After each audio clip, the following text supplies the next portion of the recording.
The Brexit secretary has cast doubt on claims UK and EU officials are talking about delaying Brexit if MPs reject Theresa May's withdrawal agreement.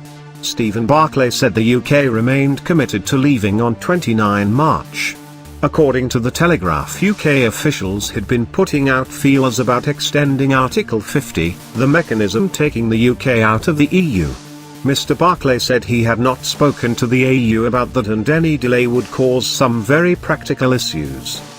His remarks came the day after Digital Minister Margot James suggesting Article 50 might have to be extended in order to stop a no-deal Brexit if Mrs May's deal is rejected by Parliament.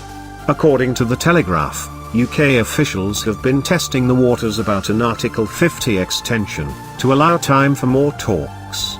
But Mr. Barclay told BBC Radio 4's Today programme, it's not a unilateral decision for the UK. That is not a decision the UK government could take, it would require the consent of all 27 member states.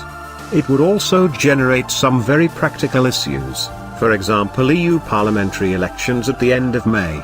Mr. Barclay said the real question facing MPs when they vote on Mrs May's deal next Tuesday was between leaving with Mrs May's deal or no deal. But David Davis, one of Mr. Barclay's predecessors as Brexit secretary, said, the very fact they, EU officials, are talking about it tells you that Mr. Barclay's assertion that this is the only deal on the table is not, actually, entirely accurate.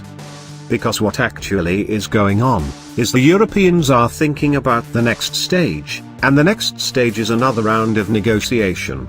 He said delaying Brexit for more talks would be a bad idea, and the UK should hold its nerve and force the EU back to the negotiating table to get legal assurances and some sort of undertaking on a free trade deal. He was speaking after Irish Premier Leo Varadkar said the EU would offer the UK government fresh assurances on the withdrawal agreement to help Theresa May get her deal through Parliament. Speaking to reporters during a trip to Mali, Mr. Varadkar said, what's happening at the moment is there is close contact between the UK and EU institutions as to whether a further set of written guarantees, explanations and assurances